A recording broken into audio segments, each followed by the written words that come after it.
everybody. Hi. Welcome to What We Thought Would Happen. Our guest today has reached the stars as an astronomer, as a person, as a comic, as a brilliant writer, and we were both in a musical review together called Dogs, Dogs, Dogs, and she brought the star, Major Houlihan is with us. I did. Her writer was pretty extensive. Thank you for providing the bone broth. Sure. And the name brand kibble, not to be named because they don't sponsor her, but Right. Just a preference. They will after this, I'm hoping. yeah, I am. But Major's handler. I, Caitlin Gill, have brought the true guest, Major Margaret Hotlips Houlihan, with me today. Major. Jeez, Caitlin, I didn't even say your name. I was so transfixed by the dog. With us. I stepped on your intro. No, is the incomparable Caitlin Gill. Yay! And a frontierswoman. Caitlin is out. Caitlin and Kelly are out near Joshua Tree. Yep. Building a home, building their own home. Homesteading. Yeah, me and the sweet lady are on 5 acres of desert goodness. Yeah. There is a home on it that needed a lot of TLC. Sure. So I have been working on that. That's getting great. those calluses, getting my Carhartt dirty. Yeah. I still go for the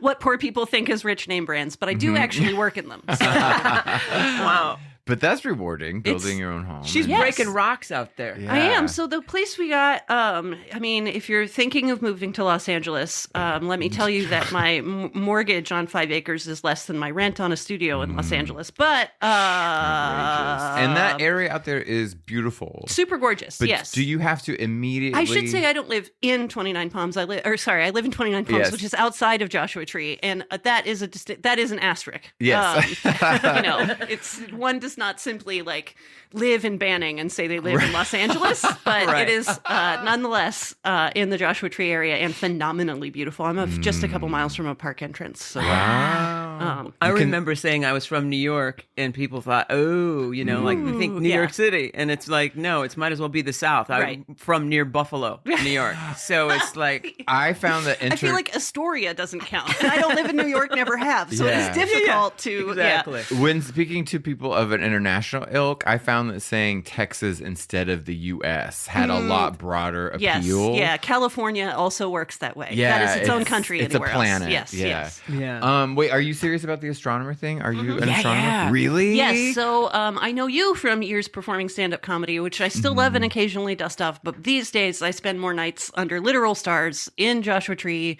in the actual park. I do astronomy tours. Do you really? Yes, so when I'm feeling fancy, I work in science communication, and when I'm feeling honest, I'm a tour guide.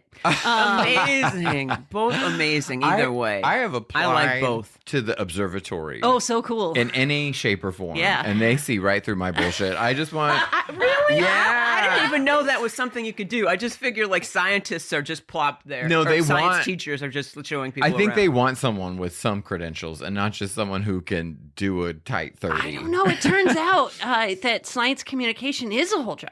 Yes. I can't do the science part. Don't scratch the surface here. I cannot do the math. Uh-huh. I will never be building equipment. I will never discover anything about a star. But when somebody does, I Yeah. can tell people about it. So, That's fantastic.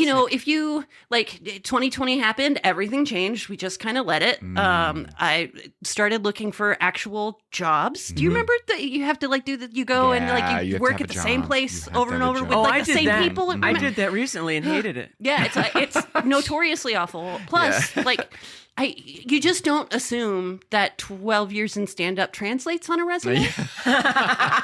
Really? I kind of thought I was just going to be explaining a 12-year gap in employment.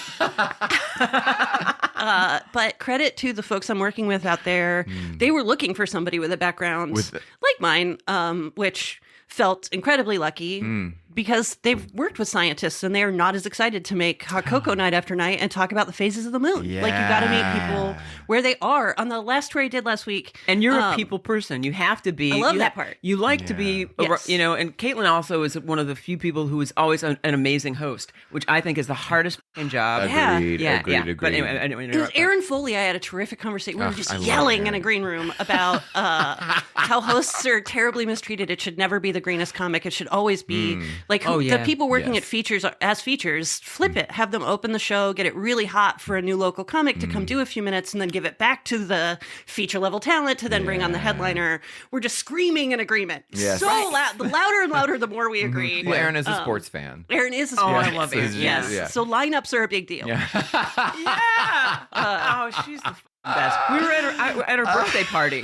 We went to her birthday thing at the. Didn't she have like a birthday show? It was a birthday show, kind of. Or there was a little celebration at that tiny little bar. Yeah. Anyway, go ahead. No. Are you okay? So wait, do you like planetary astronomy? Are you stellar? So we Joshua Tree National Park is designated dark sky, so it's super super dark. There's just no city lights for lots of miles. So there's a dark sky movement. Yeah, it's important. Yeah. It's good for our mental health. It's good for our physical health. It's good for the physical health and well-being of animals. Yeah. Like, really good for them. Moths have a reputation for being kind of dumb because they spin around light. But no, friends, moths keep the moon on their left. So there's just thousands of moons around them to get confused by. Oh, my God. So they're just spinning. Yeah, they're just spinning. They're not designed to have sources of artificial light all around. Can I tell a quick moth story? We're in Victoria, Texas, which is whatever. And so it's moth country, and it was nighttime. And like a yellow, like a floodlight, like one of those, it was the site of my friend's elementary school. And and so there's the shadow cast by the light, and there's a moth. And it's just sitting there, right? And so we are like creeping up to it, and we're looking like right here at this moth, and then we realize in the like umbrella of the shadow is an even bigger moth. Wow. It was like the size of a football. It was so big, and it scared the shit out of us. Well, yeah, it was Mothra. It was Mothra. We scared. I said hello. Wait, that moon fact is. Yes. So the night sky is just good for us. It's so easy to disconnect from. It's so easy to be surprised by like the moon up in the afternoon and just be totally removed from that cycle that's very consistent. It is very easy to just ignore the sky, especially if you can't see it. But the dark sky is worth preserving. Yeah, because that's why people can't sleep. Yeah, that's a huge yes. That it's just disconnects us from our place in the universe a little bit. Most humans who've been humans, this is what I find and I'm surprised by, and I think it's kind of a neat conundrum. Most people live in places so bright, they've only seen the Milky Way in astrophotography. Yeah. So they've seen the Milky Way, but it's like purple and blue and torn open and it looks incredible, but that's not what the Milky Way looks like. To your eyes, it looks milky. Its name is... It's like a smear. Yeah, it's like... because what you're seeing is a band of stars close together, but far from us. So about 33,000 light years out, roughly, fact check, yell at me on the internet. There are stars close to one another too far away for us to resolve. There are so many of them, their light just glows in the sky. So your eyes could easily tell you that's fog or cloud, but when you know that it is starlight. Yes. In myth, that's Hera's milk. That's Queen of the Gods milk. That is the lactation of the top dogess. So see, this was why I took stellar astronomy and not stuff. For the physics calculus of it all. I was like, wait, just blow my mind with facts. That's all I want. The facts are and knowing how to communicate the facts is apparently a whole job. So have you heard about the recent moon missions that have both Artemis, sort of been thwarted? That happened. I mean, I feel like those are really easy headlines. Big budget projects like that are difficult and bound to not go right, but that isn't good press. So right. But yeah, I still have faith. We'll I have total faith. I'm sorry. I just wanted to ask. Please. Caitlin, the last time we spoke, you said you were doing your job as I'm good. Can I say astrophysicist? Yeah. Okay. Yeah. Doctor of astrophysics. Yeah. Sure. And there was a little kid who kept asking you the same question or whatever. Do you remember that about what you said? Oh, what you were or just that it was actually fun, or I don't know. Yeah, he asked question after question about like the Earth's size and where we are and like so we're rotating around the sun. He asked all these questions about elements and with like a 9 to 10-year-old brain, so he was kind of soaking up some answers, but he got pretty deep. and to a place where it was very natural for him to just look up at me and go, "So why are we here?" Oh no. It's like, oh, my sweet friend. And his parents are there. Exactly. So I'm just looking at them like, let's see, I don't see a visible cross. Yeah. Nobody's wearing any. I don't know. I have an answer. I don't know. I'm going to give it to your child. It's like, suddenly it's like, are you a creationist? Yes. Is this CRT? This could go so many ways. Right. What was your answer? We are as inevitable as we are unlikely.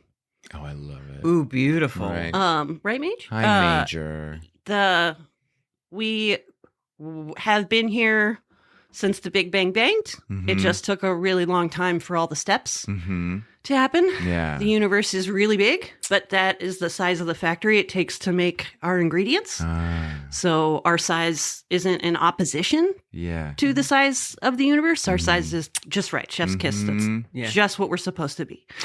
I wish you were my mom. I know. I'm learning so much. Not I know. anybody's mom. It's not too late for us to. Will you adopt Kids me? wouldn't be saying Yeah. that shit, You're I so smart. promise. Will you adopt me? Or at least, Caitlin Gill. at least will you homeschool us? Like, Yes. this is great. You know what I mean? You're brilliant. Pull the drapes and get some severe lighting on us. It's Like, such I'm a- absorbing I this. wish all kids could hear that and know that there isn't anything to be frightened of or to act a certain way because of God. Or Don't you're get being punished. Or overwhelmed. Yeah. We're things like only that, or- important because we're unimportant. It all comes back to big and small at the same time. Uh-huh. Kids are great guests. Yeah. You think? Yes, the opposite of the comedy environment. Kids are wonderful guests on a tour because adults are cool. They are trying to be too cool so they don't get excited because excited and sincerity is not cool. Well, also So- because they're probably stupid. that too, and they feel like they're stupid. Yeah. I've worked in retail environments like this before. If you're doing anything high end where people don't understand what you're talking about, but they did pay for it, they are in a weird headspace. So you've got to massage that very gently. That's so funny. I feel that way about speaking of massages. If you paid for something, you'll go along. Like I had a massage and afterward I had a bruise on my neck, and it's $300. So Yes. she could have just beaten me to death. Yeah. Without me saying anything, my neck hurt, and I was like, For God, $300, you want to be Massage is- hospitalized. no, but I was like, I should be broken by this. Was that a massage or the most embarrassing fight I've ever been to? See, I want to be hurt in a massage. I do. There's a place I go to in Studio City, and the youngest person they have to walk on your back is 900 years old, and I want her mother, and she beats the out of my neck, and I love it. Yeah, walks on you. What's that? Ashiatsu. Smart. I love it. Yeah, you never Right. think a heel would be so. Are they looking for anyone? Hiring? Yeah. Size 12, Well, 230, 6'1"? Yeah. Looking for, are they in the market? I like it rough. I really do, and it's like every time I ask for a man. Fucking mint. I'm telling you, but it's like it makes me look too. We could be dominatrixes. Hop and up on the table. Let's get this on tape. I have a friend who's a dom. And it's mostly older, like white guys who want to get like their balls smashed I'm in with shocked. their No briefcase. way. I know, That's the right? target. Yeah, that's Really? the demo. Really? Yeah. Older white guys, geez. Yeah, all these people the with, like- devolution of it all. With MAGA guilt, have to go have a woman beat the shit out of them. Jeez, Sounds about which right. reminds me also, Daniel, Caitlin and I were on stage in 2016 at the Improv Lab Yes. when all hell broke loose. Yes. So, question real fast: was it just the sheer confidence we all had that you thought, "I know, I'll do a show that night"? Like, Yeah. Really? Oh, yeah. I was terrified. My genuine surprise at the result Mm. feels. I'm still surprised. Me too. I Yeah. think I blocked it out of my mind. Yeah. It's why I'm scared this time because No, I I'm feel scared. like no way, and I'm Yeah. like, no, that feeling you've been so wrong. Yeah, You were so no. desperately wrong before. 100%. Yeah, I was surprised. And we're backed into a corner because of Biden. It's also my Yeah. show was just on Tuesdays. Well, yeah.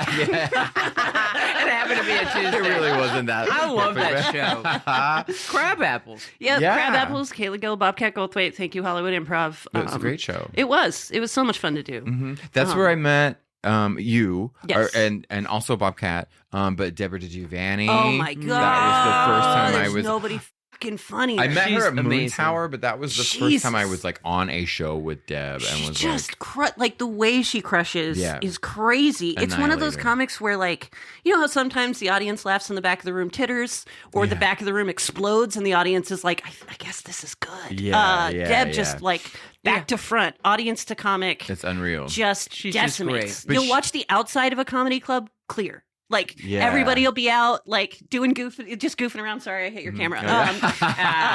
And like you'll hear Deb get announced or hear her voice, and you'll just watch the whole creep back in. She's so good. She's canceled on us. She didn't want to do the show. But she deserves it. Let Divas diva. She had to cancel on us because the audience was still laughing. Yeah, I know.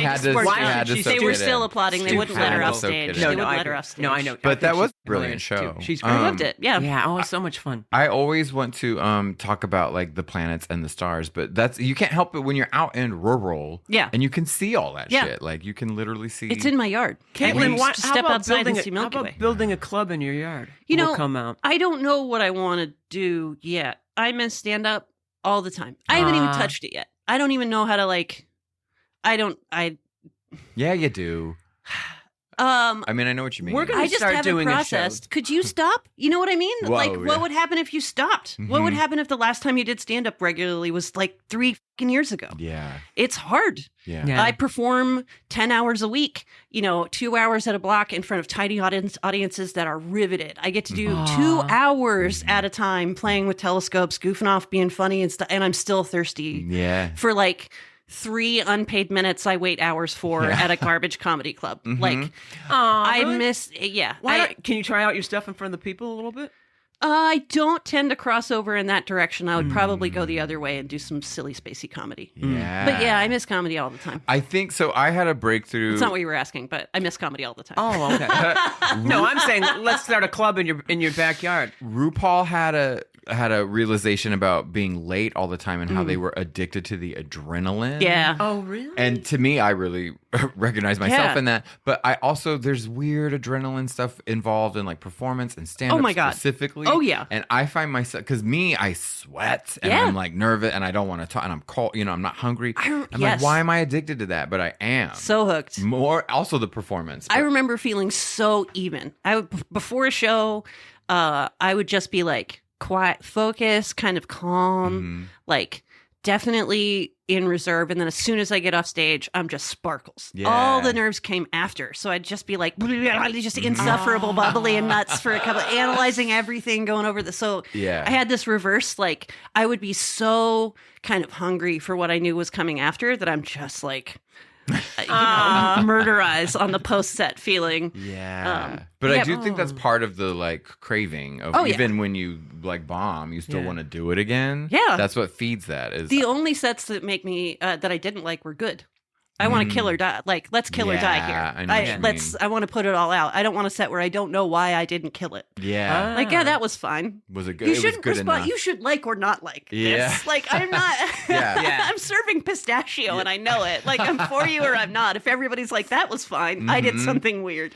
But when you. No. I was just going to say that, like, when people say they're only comfortable on stage. Yeah. I realize, like, I'm not comfortable anywhere. And I might as well be on stage. Yeah. I had to do a special in front of cars. It was during COVID. Right. And and it was like, which was a gamble. Yes. And to do an hour in that space, I had to be like, okay, just pretend like you're totally alone and that they're never going to laugh, right? There's going to be zero laughter for 60 minutes, which is basically what it was.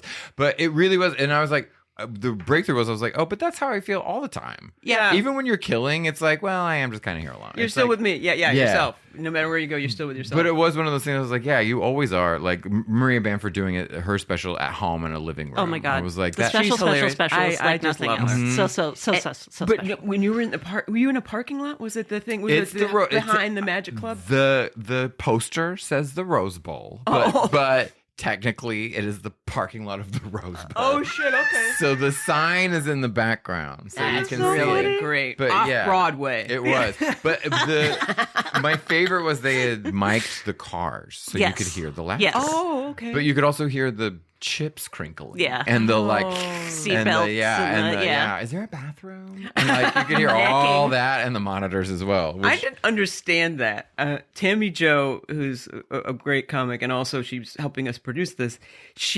I didn't understand. She was trying to say, because we did the parking lot behind the Comedy Magic Club. Mm-hmm. Is it like a drive-in? Yeah. Oh, okay, good. Yeah. That's what I wasn't sure. I thought, is that stupid to In ask? COVID, especially that show, that was like the only show. Yeah. And and somehow worked. I think especially if you're like not a performer and you're trying to get the fuck out of the house in a global pandemic. Yeah. I think from that lens, it sort of did the trick. Yeah. But, I was never a fan of like Sonic car hops. Right. Unless you're on roller skates. Like, I'll show up and watch you, but your bitch better be on wheels. Oh, geez. I mean, we should have done it on wheels. The whole thing. And guess what I'm great on? Fucking skates. I believe that. You know what if it was a yes or no, is Daniel Webb good at skating? I'd be like, yes. It's just these legs, the length of it all. Yeah, that's truly it. Ironically, we stand at the same height, and it's pretty clear I am not good at skating. Can I tell you how enamored I am with your height? Because I just I rarely get to make like eye contact with a person. I stand up straight sometimes, and I realize my posture's bad, but I've had to adapt.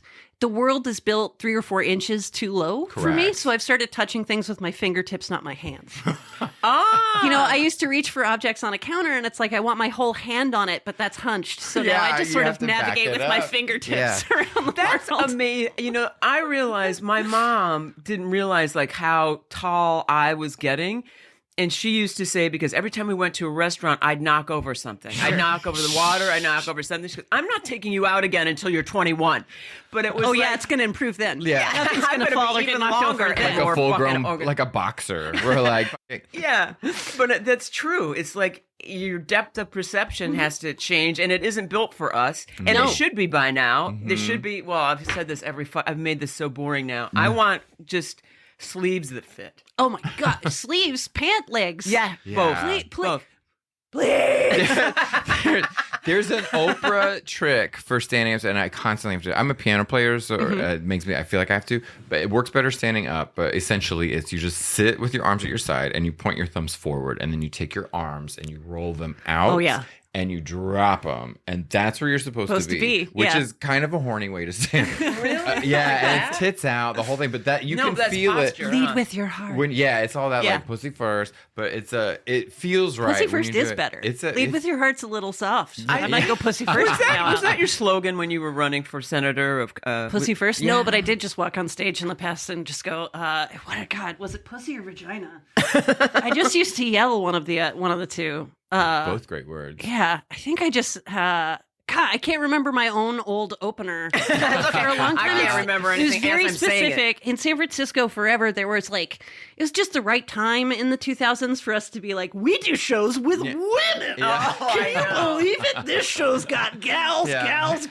Ladies with smiles for miles. So I just would always get introduced as like, are you ready? Are you ready for a female girl? So I just used to go and pussy, just yell.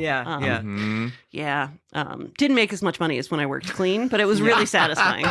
Wait, was there a time when you would work like my album that still helps keep life easier is All Clean? Wow. Thank you, Laughs USA, for continuing to support my work with the album Major. We're going to say it again and put a link to it. Named after my sweet dog, Major. She's on the cover. Honestly, no Darling matter Angel. Where your volume is, Major is just...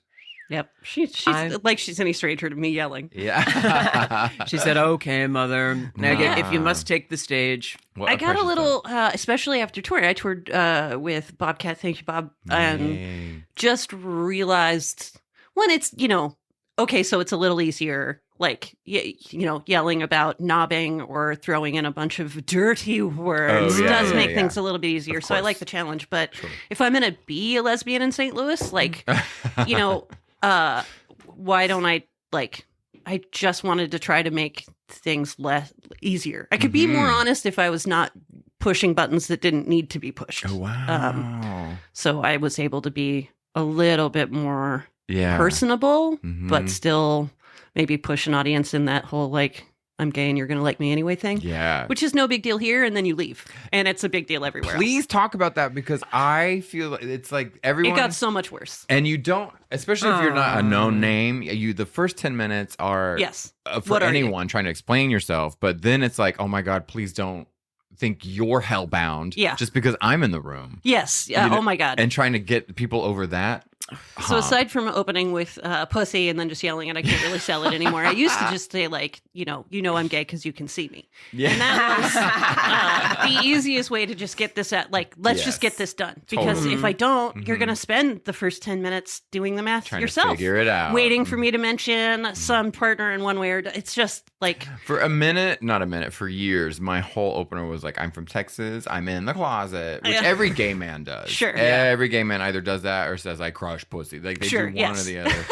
But it did. Will you say that again? No, because it's someone else's line. But it's like, it worked. Yes. It totally did the trick. I crush pussy. Yeah, but then at least people are like, oh, they have a sense of humor about themselves. Yeah. Or at least lets them know that you're going to hell. I remember I was laughing about these. I told these guys, I was writing on the show, and I told these guys that I had a date with this guy. And then the next day they go, so did you turn his dick to dust? And that made me laugh so hard because I never heard that. Did I turn his dick to dust? Wait a minute, I have osteoporosis. If anything's going to be dust, he's going to be poking into dust. That's amazing. Does that mean you made him gay, or that you're just like such a good? I guess like grinding. I don't know until I turned somebody's dick to dust. It could have been a compliment. Yeah, I think it was. It is a compliment. Yeah, really.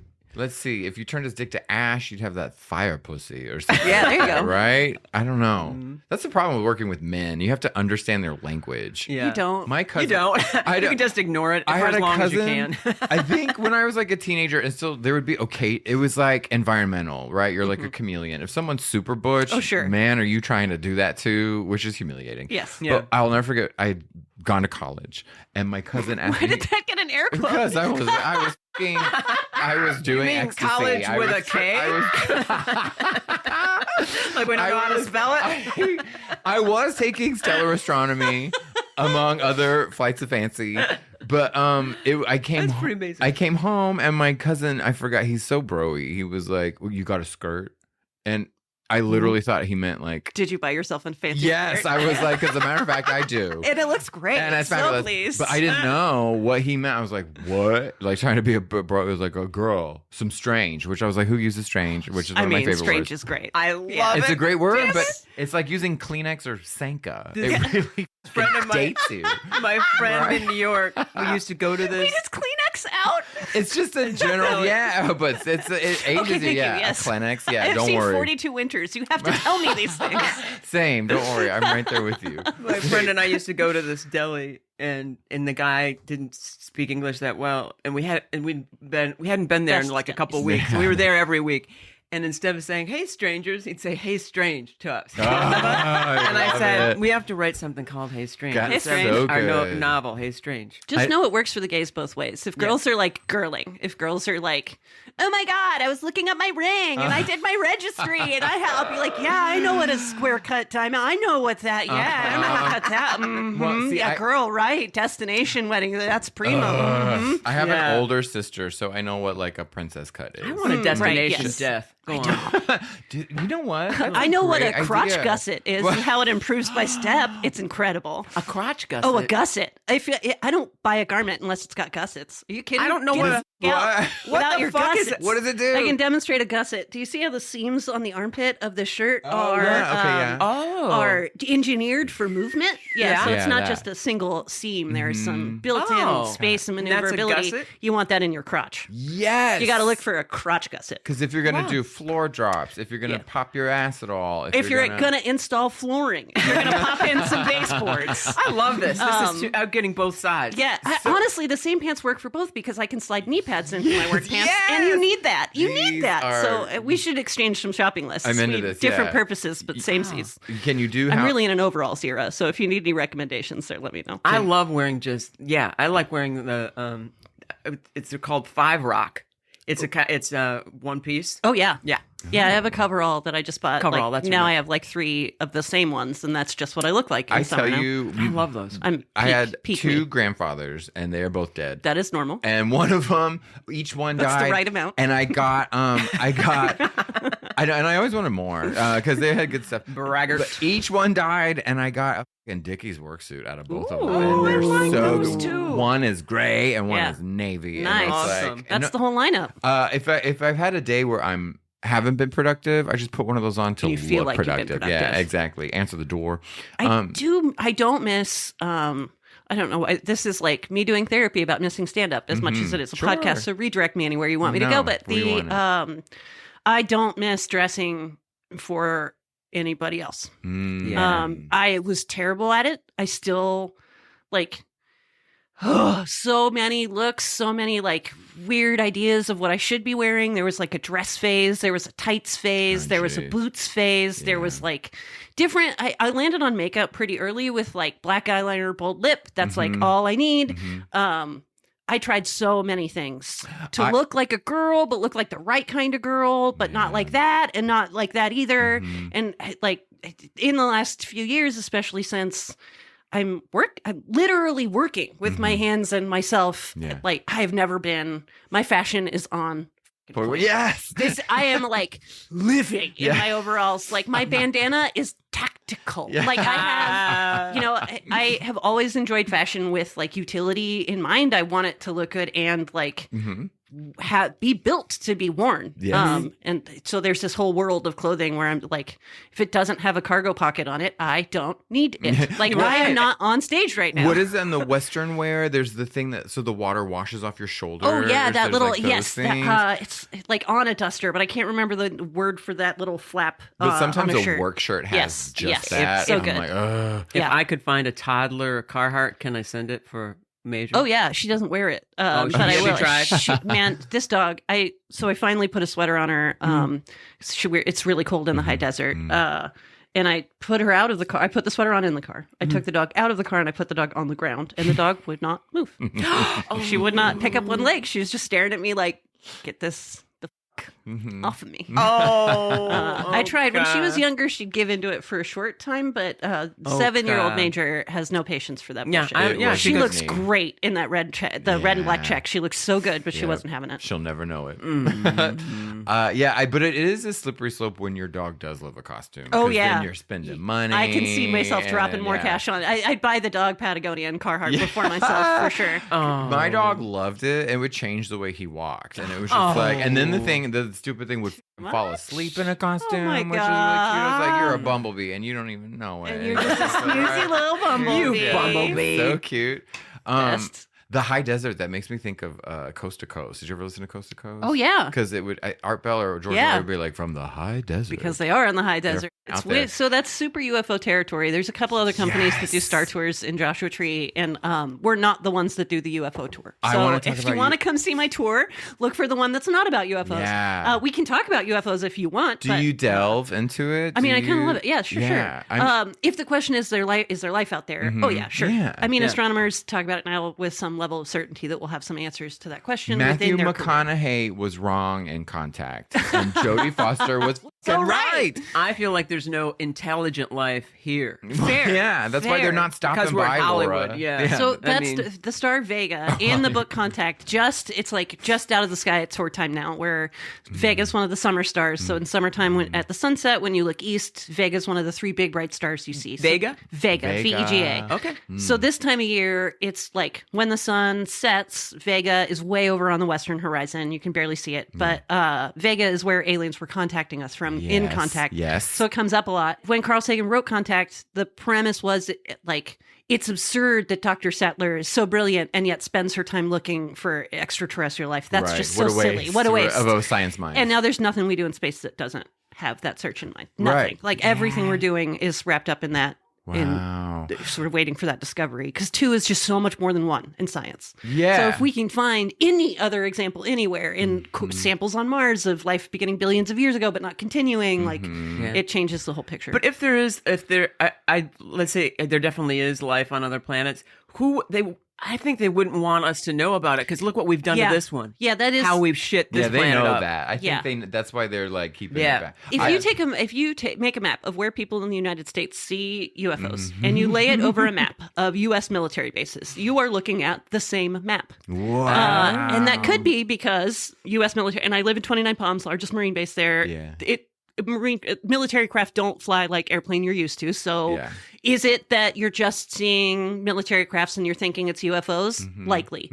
Is it that aliens are peeking at our military technology and being like, no, these apes are crazy. Yeah. I'm not going to take that off the table. Right. I will not. Yes. Yeah. My mom saw a UFO, and she's just not a believer. You know what I mean? I mean, she now believes, but it was like she's not the kind of person who was just walking around like assuming there's life out there until she saw one on her way to work. Wow. Literally in broad daylight, and was like, "Is that you?" I mean, she doesn't sound like that, but like she full on had like, "Gaw." What did she say it looked like? She said it was just this like gray cylindrical thing, and there were she was like, "That is a cloud. That is not a cloud." And then she said it just went, wow, and was gone. And then she turned left and went to work. Yeah. I just feel like that's life, right? That's exactly as, so just like we are inevitable and unlikely, that's interesting and deeply insignificant. Like we are just here. The idea that there's something else out there only is radical to us. It's not a big deal. Like life is just a chemical reaction. Yeah. It's what happens when water gets soupy. Like it's just not that unlikely. Right. To us, it's a big deal. Right. But the fact that there would be a gray cylindrical ship that can just disappear into the clouds is like, cool, yeah. Sure. I got to get to work, though. Have you seen the man who discovered, he's dead, but the man who discovered Pluto? Oh, yeah. Which I believe was an accident. God, Turnbow. It's like Clyde Turnbow. Yeah.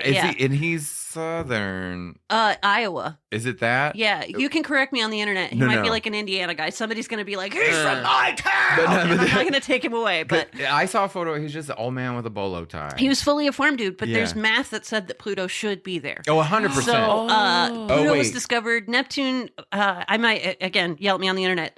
Neptune and Pluto are both, the movement of the other planets says that there's something else pulling on them just past that. So they were discovered on paper before we saw them in the sky. Pluto's just tough to see. It's super far away from the sun. I forget the number of billions of miles, even though that is something I've known in the past. Boy, I'll look that up again and feel embarrassed I can't remember it right now. But it's just so far for light to reach. It's not that bright. So you'll probably know this. Of course, Pluto was degraded as a planet, but it's too popular. So Pluto's, what is a planet, is a more rubbery definition than we might expect. We kind of want that to be nailed down. It's not.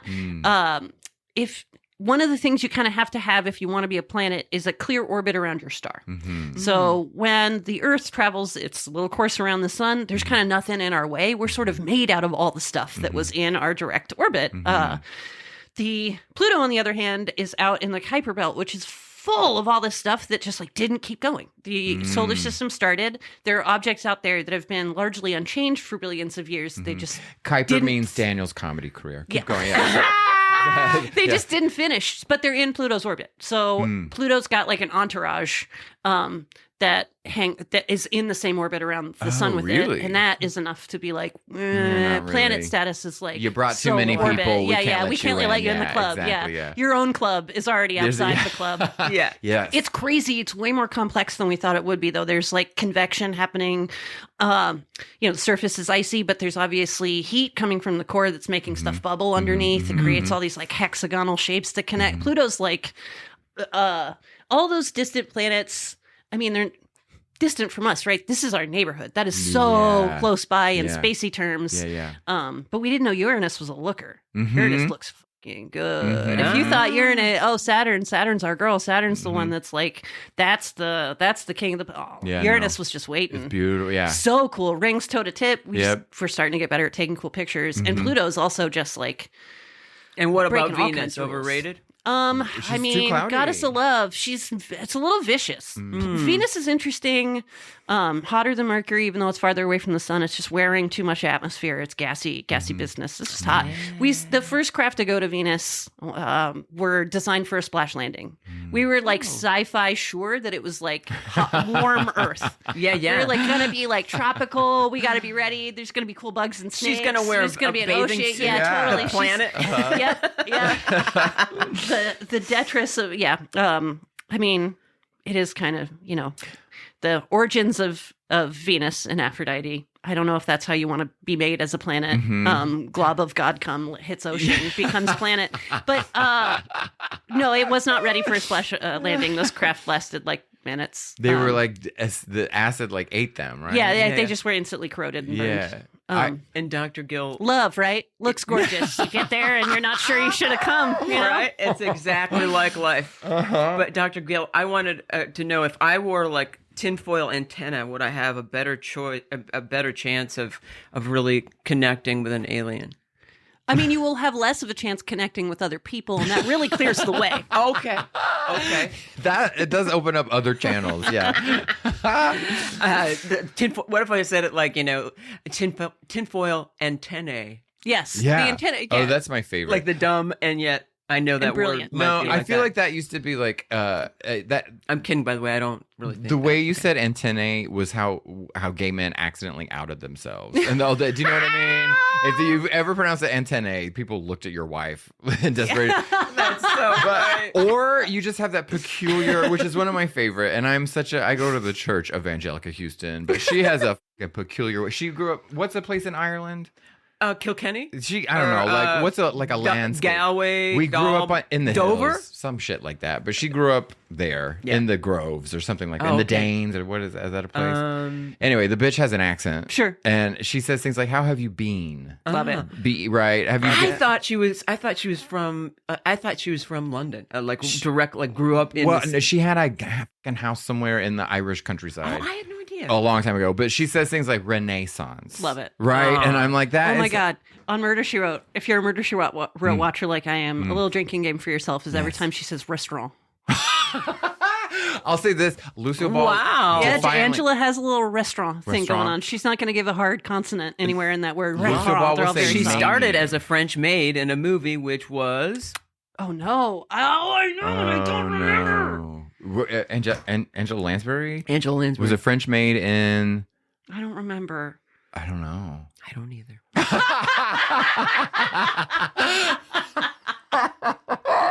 I don't either.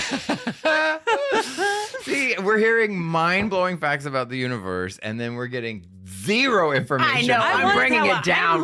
I am honestly more intrigued about the film debut of Angela Lansbury. Wasn't she like 19? I feel Yeah. Oh, no, she was beautiful, but the distance... Oh, my God. She might not have been French either. What But she was the- definitely a maid and a, The number of bazillion miles that Pluto is away from us that you couldn't remember is the exact amount of billion or distance something. between Angela Lansbury's eyes. May she rest in peace. Oh, wait a That's why. Are you kidding me? That's why she's such an easy shot in the Manchurian Candidate. Oh, Are you're you kidding so me? funny. Easy target. I mean, but she was gorgeous when she was. Yeah. That's a mean thing to say, but when no, she has like, that aristocratic face. Yeah, Yeah. That's, it's that. it's not fancy and if it's coming from the stump, but when it's from a family tree, then it's just fine. It's very Clinton-esque, though. Do you know what I mean? Like Yeah, it is a little Hillary bit. sort of Your has that. eyes. Like, My eyes are pretty far apart too. No, you There's got something great. about that blue blood just pushes them farther and Yeah, farther it's apart. Bloodhound Blue.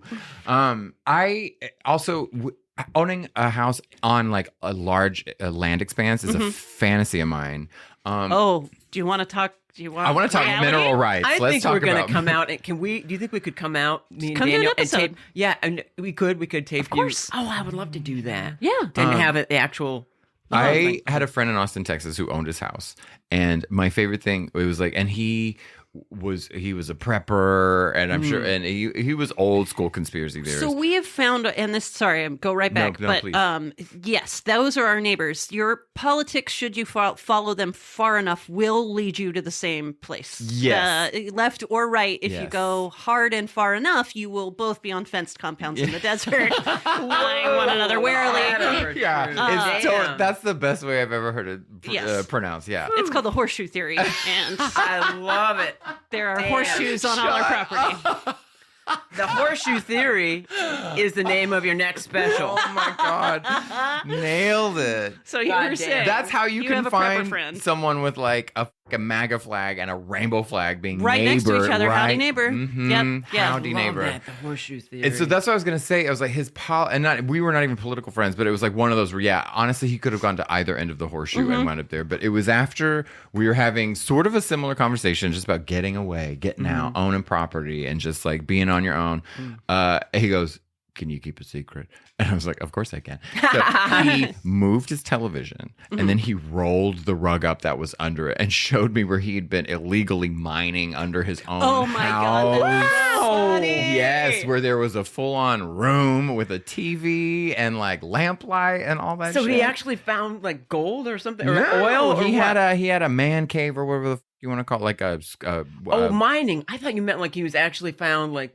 He with found- a fucking spoon was like digging a shelter. Oh, I see. What do you call it? A safe room? What do you call Yeah, that like shit? a bomb shelter type Yeah, situation. Yeah, Yeah. 100%. Wow. And honestly, I've never been more envious in my life. I was like, I want to be able to move some furniture aside and have like secret room prep. Yeah. But when you're in the country and like the end of the world happens, you just kind of stay, right? You don't have to go anywhere. Yeah, I mean, because the end of the world doesn't come that far, does it? You went to where the world ended. The world hasn't started yet. It's so like, I guess it's only if you have things to give up. It's like it's wherever 5G. I have 5 acres with a zip code. I still get UPS, Amazon, deliveries. I still have a mailbox. Like I'm 6 minutes away from a Stater Brothers. Like I am not like ready for it all to end. Yeah. And I don't fancy that I'm so important that I live in the era where everything truly will actually fall apart. But part of what COVID changed for me is just like I don't have the same level of comfort with kind of the safety net, for lack of a better term, that we have around it. I just don't. Feeling safe is such a big umbrella term, but like I don't feel like there's as much to depend on as I'm traveling around. And it's it's like the little things, right? It's like take it from what it feels like to get on an airplane to like what it feels like to leave that, right? You get on an airplane, you're walking by people in minimum wage, terrible jobs. My dog's upset about this. I know, Mange. Are you also feeling this pain? But you're nailing Nobody's it. happy to be there. You're like shoved in deeply uncomfortably. Yeah. You get out with your deep vein thrombosis. You're in another airport where everybody's miserable to be there. You get in a car that nobody wants to be driving you in. You go to a hotel, nobody wants to be checking you in there. You eat at a Red Robin, you know you're going to get food poisoning from. And then it's strained. It's the system we have is strained socially and realistically. And I just was feeling like raw about it. And being poor in LA sucks. It's a great place to be poor and it's the worst place to be poor. And I delivered food here. It didn't work. It didn't work. Mansion.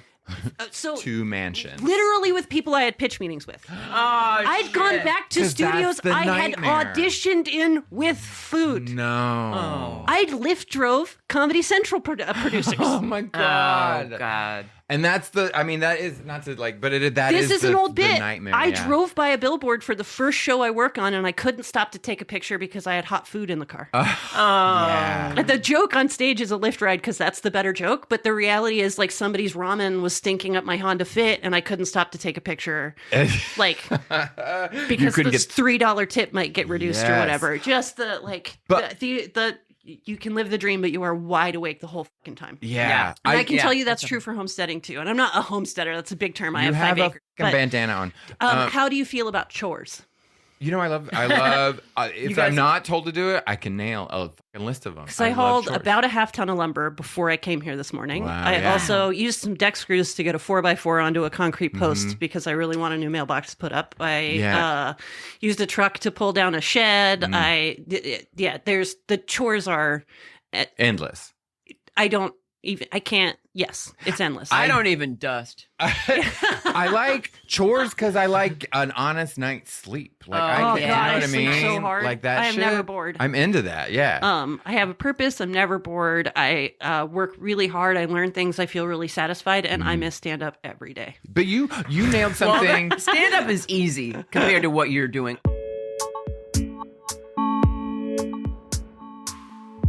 Before we took a break, you touched on something that I thought was really interesting, and it was like the feeling of COVID taught you like necessarily the feeling of security. My whole thing that really did my brain for a loop was I was like, oh, I sort of thought when the shit hit the fan, there would be some element of like, we'll all get through this. No.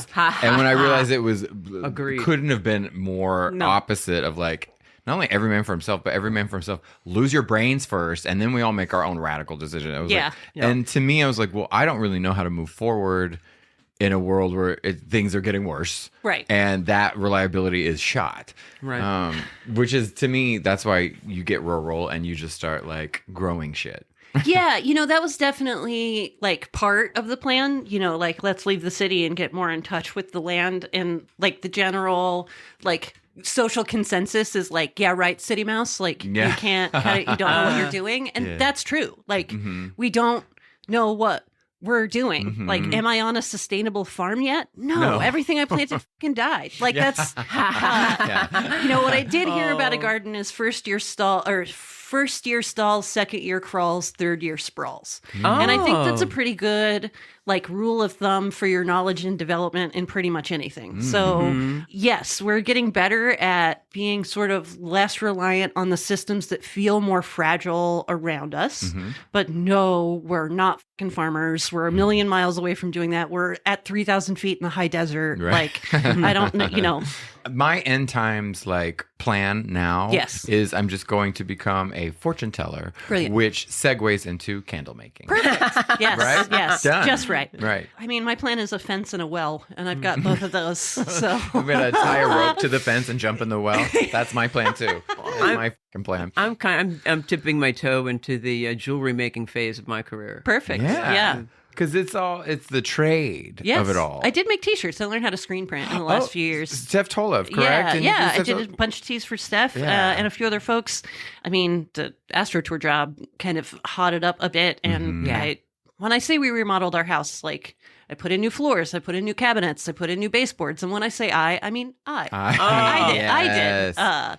So I painted, I hung drywall, I like replaced the shower, replaced vanities, replaced kitchen sinks, replaced washer dryers, replaced rotted subfloor, replaced foundation. Like that's so amazing. It is though, and empowering. Insulation. It is all of those things, and it's gross and hard, and you know. But so when something goes wrong, there's no one to blame. And there's no. I don't know how I would do that. I've always had a landlord. I mean, part of rural living, part of why you DIY is like, who the fuck are you going to call? Yeah. Like, how many people do you think there's not a plumber for every situation? There just isn't. Like, you know, there's not a market for it, and there's not the resources. And in the Joshua Tree area in particular, it is a really popular area for vacation homes and for rental properties. So if an investor has 5 or 6 properties in the area, why would a contractor who's good work with anyone else? That one person has projects for them for a whole career.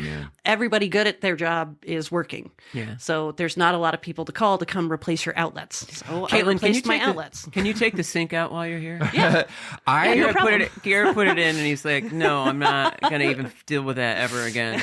I sanded and I restained a dresser. Well done. And I thought, I was like, who wants me to build a fucking rocket? Look how good I am. And that was all it took. And I used sandpaper too. I didn't even use like or any of that bullshit. Those are fun. But I felt like I could build you a house the next day, which is, I guess, how people ignorantly start. I don't know. It's trial and error when you're fucking with your floors, though. Everything feels less mysterious. Like I used to sit on a toilet and go like, I wonder what's happening under here. Where's it go? And now I know exactly what's fucking happening under there. Yeah. I had to return a toilet to Home Depot. That's how deep in the life I am. Wow.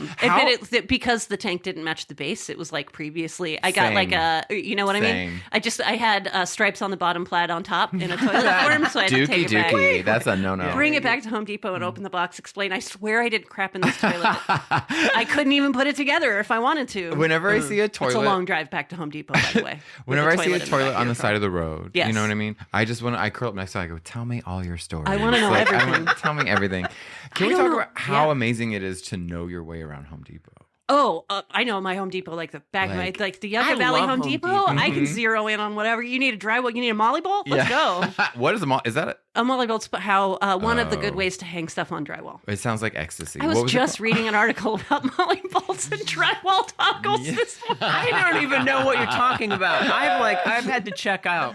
What? I heard something that sounded like molly. I heard molly ball too. That's where I went. Molly bolts are a way to screw into drywall and hold objects that are heavier than a standard screw can accommodate. Yeah. I'm into that though. Yeah, you get into that. I'd like to learn that. I have such firm opinions about screws now. Yeah. Like really hard-held beliefs that did not exist. Can you? So if you took something off, if you took a painting or anything off your wall, there aren't 5 holes under it? Like if I had done No, I've definitely made my fair share of, oops, that's in the wrong place, but it's the right screw in the wrong place. I have evolved. There's a lot about my life where ignorance is true bliss. Sure. And as I say all the time, one of my biggest fears is structural failure. Of any interpretation. Yeah. But one of them is I don't want, it's like the Wizard of Oz and all that kind of thing. I don't want to know how things are built. built, because the minute I see something wonky, I'm gonna run. Like I don't want to know the spine of a building. I'm gonna say the opposite is true. Once you actually understand the weight limit of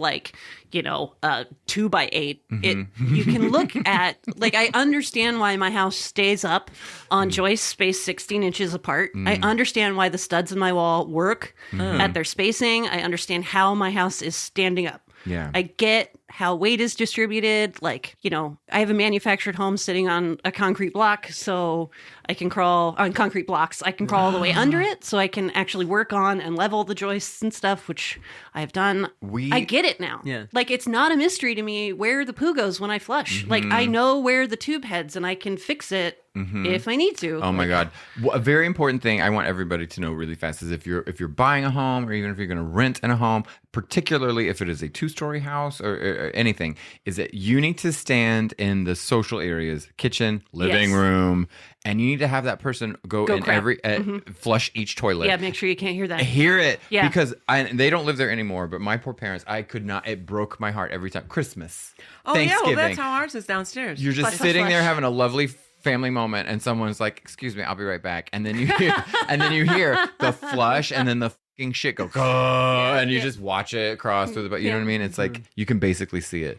Vital mistake. It's a good thing to know about the bones of your home. Yeah. I know the if a wall is load bearing. I don't even know if it means wood or the wall. If a beam is load bearing, I mean, I can spot a man that's load things bearing. Right. It's holding up the structure. So a beam, yeah. So I don't consider myself a load bearing person because I'm not that important. Like, I could go anytime, I like to say. Like, it doesn't make any damn difference. I mean, I was more load bearing in my 20s and 30s, but I just can't bottom anymore at this age. I'm 42. I am a 42-year-old lesbian. I just got my Subaru Forester. I've never borne more load. I'm at my full load-bearing potential right now.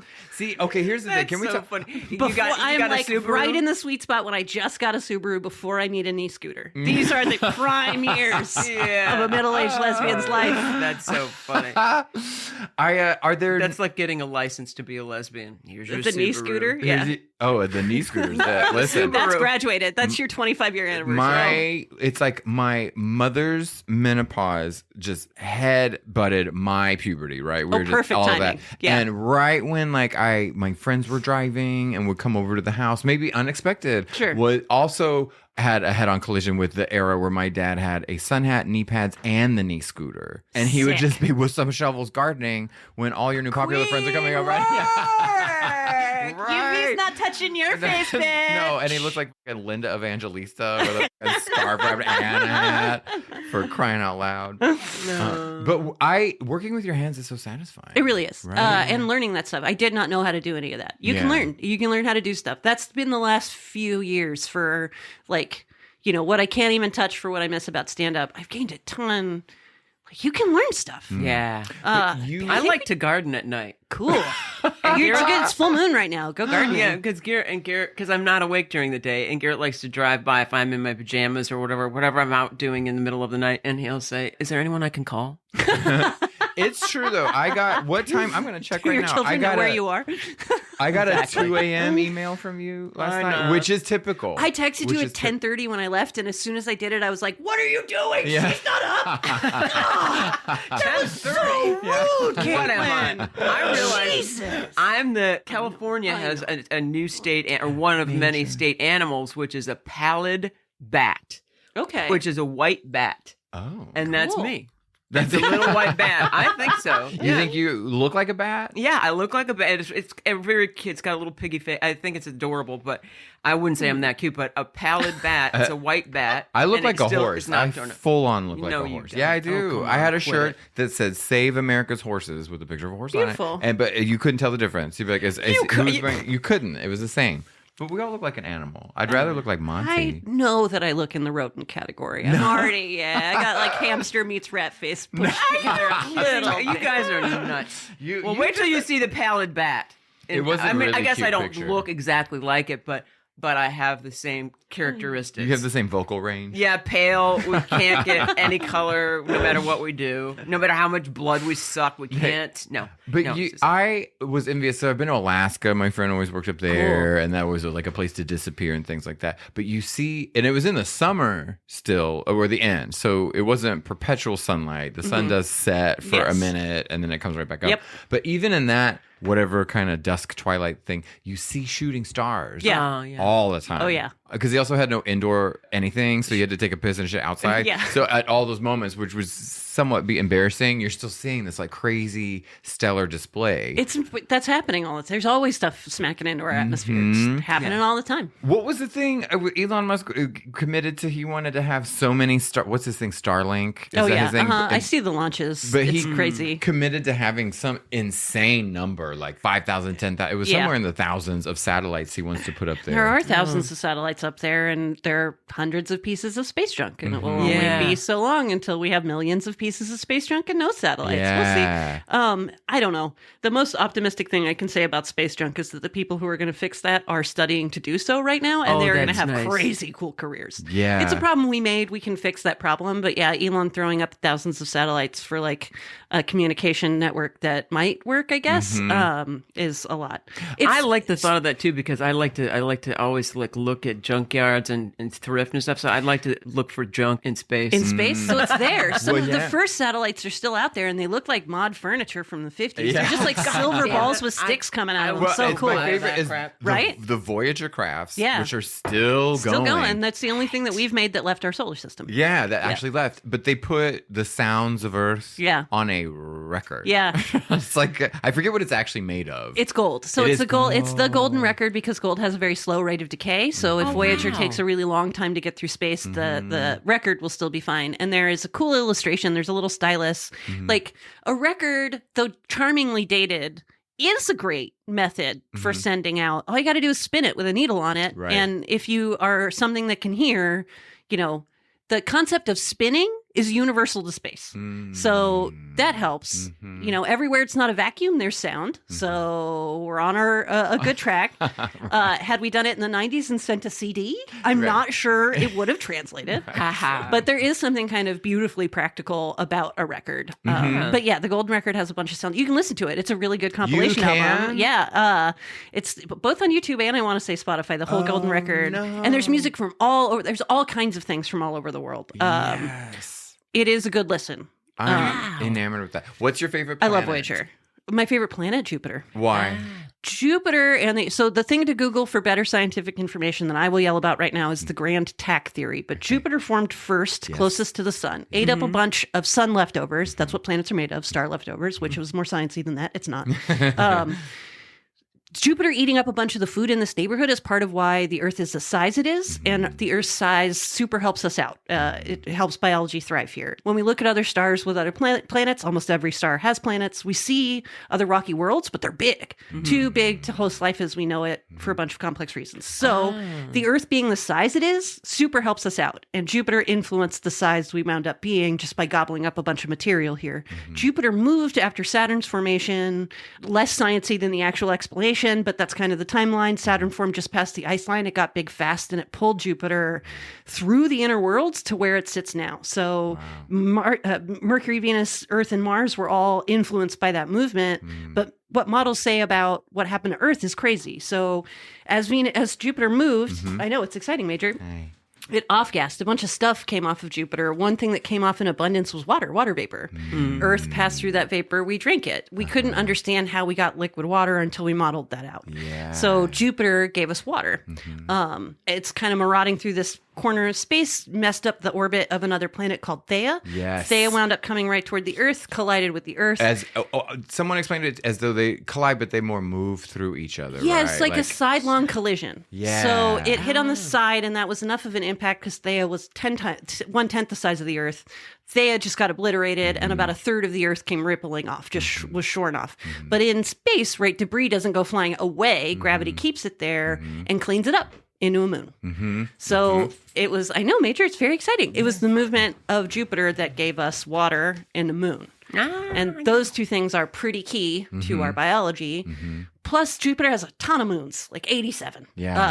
Io? A lot of those are so Ganymede, Callisto, Io, and Europa are the four really close to Jupiter. Which one has the ocean? That we can ocean? See through. Europa has the ocean. Io has the volcanoes. Okay. So we can see those through telescopes, but there are a bunch of other ones that are space potatoes. They're not even rounded out, and they're just stuff that was flying by that got caught in Jupiter's gravity. Yeah. But when Jupiter misses, objects come moving in toward the inner worlds and can collide with us. Yes. It sucks. Ask the dinosaurs. Yeah. So Jupiter manages to corral these objects that could change the destiny of planets in the inner worlds just with its gravity. So it's got strong Big Brother energy to me. It's it gave us a little leg up with all that water, and it stops little bullies from messing with us. So there's kind of no Earth as we know it without Jupiter. If you want to feel connected to space, I feel or connected to something bigger, I feel storylines like that really do the trick for me. And learning that about the Grand Tex scientifically scratches an itch. I think it's very cool. But then I remember the mythiness, right? The myth of how humans came to life to the Greeks. Zeus asked Prometheus to make him some little dollies that came to life. Prometheus does, make some cool figures. Prometheus says to Zeus, cool, if you want him to dance and boogie, we need some of your life essence. We need to bring them to life with you. We're going to bring them to life with spit. With water from Zeus. Water from Jupiter brought humans to life. Thousands of years later, whatever the time, we figure out it was water from Jupiter that brought us to life. The myth was right. And they already knew it. That one folded my brain a little bit. An alien. Yeah, isn't that weird? Yeah. That was somebody got a message. Somebody got a note. Yes. And Galileo looked at Jupiter and saw those 4 moons and realized, wait, that thing's close and like us. And the stars are different and far away. Can we talk about when we nuked Jupiter?